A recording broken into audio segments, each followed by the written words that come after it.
What's up, guys? Welcome to Daily Dose of Reddit. This is your host, Zach. Today's subreddit is r/IDon'tWorkHereLady. What? Alright, this story's called, He Doesn't Work Here, We Just Want to Buy Our Stuff and Go! I'm on mobile, so forgive me for any mistakes. I also quite literally just joined, so I hope this story fits the thread. For reference, I'm me, and my best friend is best friend, and the old lady will be Karen. This happened a few days ago. So for starters, me and my best friend have been friends for a long time, since we were like 13 to 14. We're both the same age, 19, and are thick as thieves. There's a grocery store near our neighborhood, and we frequently go there if the gas station doesn't have what we're looking for. So me and best friend walk into the grocery store. We needed marshmallows and something else. I don't recall right now. Now, for context, both of us wear alternative styles. I'm wearing a large, long hoodie, baggy black pants, and a tank top. My hair is dyed 2 colors, and I have lots of facial piercings, something that is typically not allowed for store employees at this grocery store. Best friend is wearing something similar, all black getup and platform boots. He doesn't have piercings, but he is wearing eyeliner, so neither of us look like any of the store employees. We get our marshmallows and go looking for the next item. We find the eyelets in, joking between each other like normal, when suddenly there is a loud, "Excuse me!" Now, both of us bristle at the tone. Being young, both of us having PTSD, so angry adults yelling at us is not something we enjoy. We both turn and look at what I can only describe as a textbook Karen. I'm talking dressed in athletic wear that was 2 sizes too small, the haircut. Worse was the giant gaudy turquoise necklace and the matching earrings that clashed horribly with her outfit. She looked like she was somewhere around 50 to 60 years old. Best friend says, "Yes, ma'am," as she was obviously trying to get our attention and neither of us wanted to be rude at that moment. Plus, both of us have worked customer service and it was a habit. Karen rolls her eyes. "Finally! I've been trying to get your attention since you helped her." She points at me. "With her stuff, now I need you to go check in the back for..." something that I honestly can't remember after this crap show. Best friend and I are staring at this woman like she grew 2 heads. How in the world could she possibly think he works here? Best friend replies with such, "Ma'am, I don't work here." Now, you'd think this would be the end of it, but unlike many of the stories here, it didn't. That set her off for some ungodly reason. And when I say she went from 0 to 100 in a matter of seconds, I mean her face turned bright red, eyebrows nearly molded together with how hard she was scowling, and her fists were clenched so tight, I'm surprised her fake nails didn't cut her hands open. She points at best friend and in the nastiest, hateful tone I've only ever read about says, "Yes, you do! I saw you helping her!" She then points to me, and her finger was, I kid you not, an inch away from my face. Both best friend and I are very protective over each other. We've been best friends for forever, and we don't like when other people make either of us uncomfortable. So, best friend gently takes my shoulders and moves me away from her, reiterating that he does not, in fact, work here. He barely gets the words out before Karen shushes him, and I'm pretty sure there was spit flying, she had pulled her mask off at this point, and started to scream at him. "God, your kinds are all the same! No manners, no respect! How dare you pretend you don't work here!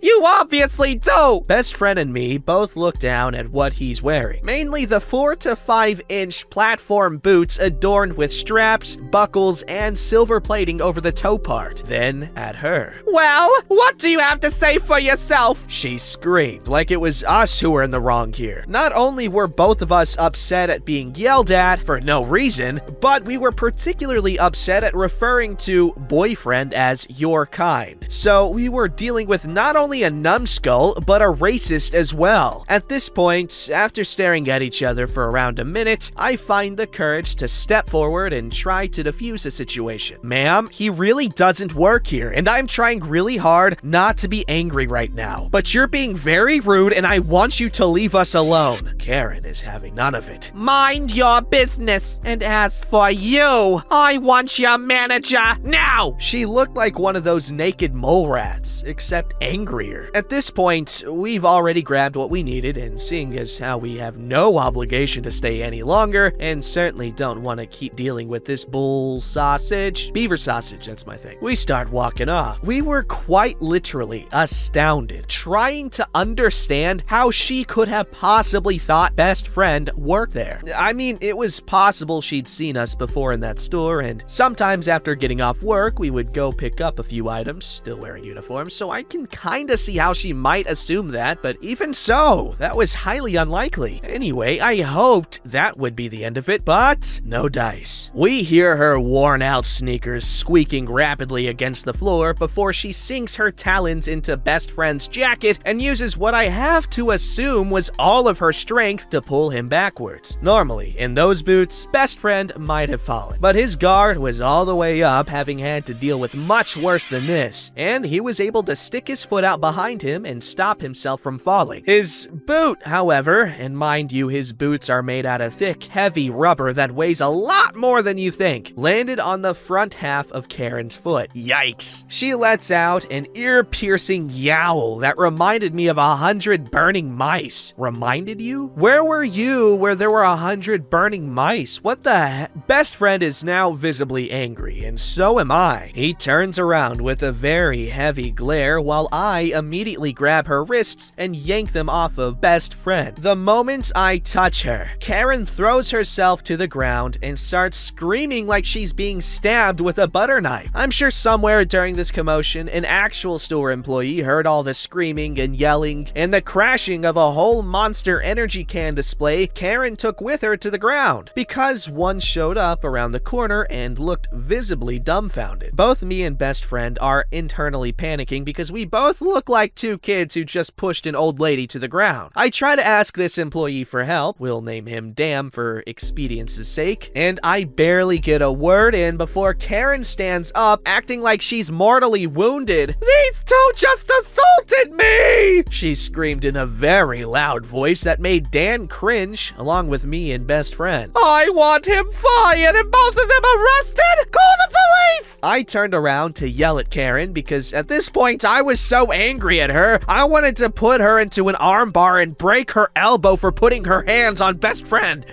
But best friend stopped me and asked very calmly to speak to a manager. Karen was huffing and puffing, but she managed to continue her tirade. No, I want to speak to the manager. You don't get to speak to the manager. You are a piece of crap and rude, and I'm going to have you arrested. Dan had taken best friend's request and quite literally ran with it. And soon enough, there was a manager following Dan back to the scene of the crime. The entire time, best friend had put himself between me and Karen. The manager had an obvious customer service smile on his face and addressed us. Hello, what's the problem here? Neither of us bothered opening our mouths because we predicted Karen launching into a loud rant. Sure enough, she instantly began to yell. These two assaulted me. He called me names and I want him fired, and the police called. This is not an exact word for word, but basically she lied through her teeth. The manager looked at us, bewildered as we helplessly stared back. Finally, he looks at Karen and calmly puts out his hands in the universal pose anyone in customer service knows as the calm down gesture. Ma'am, neither of these people work here. They're customers, just like you. This sends her into a rage, wherein she called best friend multiple racial slurs and insults me as she screams about how she wants the police called, she was assaulted, blah, blah, blah. Manager finally gets in a word and says he'll call the police, just as soon as he watches the cameras to make sure what happened. Karen's face drops, like she forgot cameras existed, and turned pale once she realized how deep the crap she got herself into was. She quickly backpedals and tells the manager not to call the police, she has an appointment and just wants to go. I could see the look on the manager's face, mostly just his eyes. Everyone but Karen had their mask on, and I know he's probably realized by now from her language and behavior that she was probably in the wrong. So he turns to us and asks if we wanted to call the police, in a slightly unsure tone. I wanted to, but best friend says no. It just wanted to go as well. Karen looked relieved, which pissed me off further, but we bought our items and left. The end wasn't as satisfying as I wish it was. I really wanted to get back at her for the way she treated us, but I'm sure karma gave her what she deserved. To this day, I still don't know how she came to the conclusion that someone wearing a full gothic getup was a store employee. I hope she didn't drive herself to the store. Her vision must be terrible. Yikes. This pretty much follows the formula of like a lot of the stories here, which is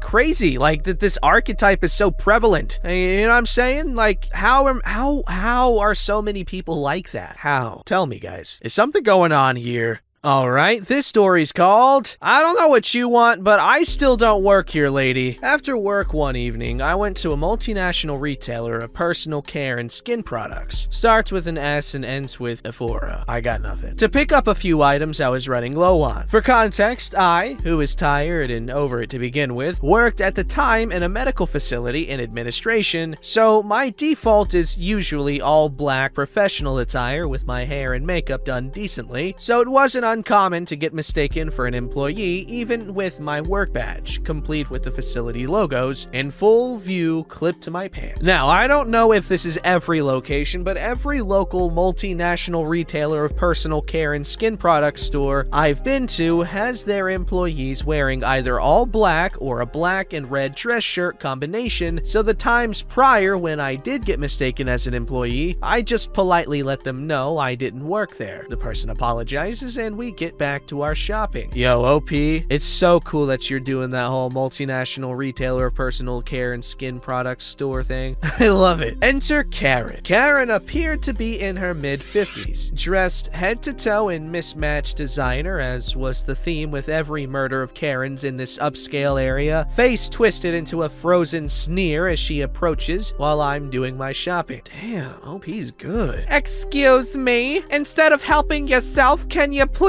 give me that basket? You see my hands are full. Pointedly staring down the shopping basket with my purchase, arms hugging an array of beauty products. Not an out-of-this-world request just to be a nice person, but not when you ask like a rude cow. Insert a slow, incredulous stare. Oh, sorry, I actually don't— Whether you're on the clock or not, you're still at work and I'm the customer. If you're so busy with your basket, can you go get me one? My hands are full. No, I don't work here, and made my way to another section to avoid further pointless confrontation. 5 minutes or so passed to get approached by Karen once more. Just so you know, I've reported your attitude to the store manager. Great. I don't know what you want, but I still don't work here. As I brush by Karen to make my purchase and make a quiet exit, face still in its unbecoming scowl as I make my way out of the store. Not the most exciting story in the world, as I'm not a huge fan of confrontation, but still pretty funny to look back on. Gives me a chuckle when I do go back to that location, as it should. I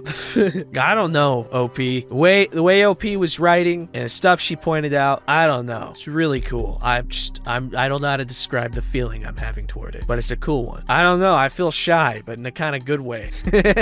Alright, this story's called, No, You Can't Have a Doctor's Note. So about 2 years ago, I was heavily pregnant with extreme morning sickness. One of the lucky few to have it in the 3rd trimester. I also am my partner's main form of transportation, as he can't drive, so naturally, I take him to work every morning. Unfortunately, this means we were occasionally late due to me throwing up in the morning. One day, I got extremely sick, and my boyfriend had to call in to say he'd be later than usual, and we showed up about an hour late. Normally, it was something like 5 minutes, and his supervisors were very understanding of the situation, so no big deal. Things happen. It sucked that he was so late today, but whatever. So after I dropped him off, I chilled in the car for a second, cause motion sickness, and I hear someone tapping on my window. It was his boss. Potassium? So I open the window, thinking he's gonna ask about the baby and chit-chat. Whatever. Go, hey man, what's up? How's it going? Hey, so I'm gonna need you you to bring me a doctor's note. And I just stared at him. I had zero idea how to answer besides, for what? Well, to verify you're actually sick since partner had to come in late. The audacity! Dude, I'm 8 months pregnant. I'm not sick. Okay, but I still need a doctor's note. Bro, I don't work for you. And even if I did, you're not entitled to even ask for my medical information, dude. What the hell? This is so offensive. You are a stranger. We've spoken like twice. I mean, it was a little anticlimactic because he just went, sorry, and walked away. Never brought it up again, but like, dude, what? Super bizarre. Edit. Just for clarification, the guy is chill, and I spoke much less intensely than how this conveys. Like, I laughed halfway through. Dude, what the hell? Edit. When I say my partner cannot drive, I mean incapable of driving. Not doesn't like to. Not doesn't know how to. Can't. Edit. Stop being jerks. What the fuck? Yes, guys. OP. Yeah, at first I was like, OP. Okay, I get it, but you don't gotta be so mean about it. But, you know, they pointed out that they weren't talking like that in the actual conversation. It was much more casual. But it doesn't matter. Who gives a crap if the dude doesn't know how to drive or can't drive? It makes no difference. It's none of your business, you jerkheads. God. See, look at me. I'm a hero. Look at me. I'm like a hall monitor, but more badass. I'm gonna knock you guys out. Talk crap to OP again. Oh, call me a simp. Simply badass. Alright, this story's called Need Me to Get Something Off the Top Shelf. Happened today while I was wearing normal jeans and a sweatshirt. Was shopping for groceries in my local super department and I was in the crisps aisle. I'm above average height, so usually when I get asked to do something in the shops, it's to grab something off the top shelf for someone, usually an elderly woman. Today I heard in a quiet voice, "Excuse me, could you help me?" I turn around and it's this huge middle-aged man, at least 6 feet 5 inches tall. I'm quite surprised to hear, but I followed him nonetheless. He led me through 2 aisles to the cereal section, points down to the aisle closest to the floor, and asks if I could grab the red one as his back was too stiff. I bent down, grabbed the item, and handed it to him, after which he asked me if I was a new employee. I replied no, and he apologized profusely for wasting my time. I told him to think nothing of it and said my goodbyes. Not a very exciting story, but it goes to show that sometimes the bottom shelf is as out of reach for large people as the top shelf is for small people. Damn, I didn't come here for some stupid-ass philosophy. I'm kidding. OP, thank you for being a good Samaritan and helping that man out. Back pain is a thing that happens to people, man. It sucks. I mean, I wouldn't know because I'm so full of that youth and vigor. Yeah! Oh, Don't forget to like, subscribe, and hit that bell to never miss an episode.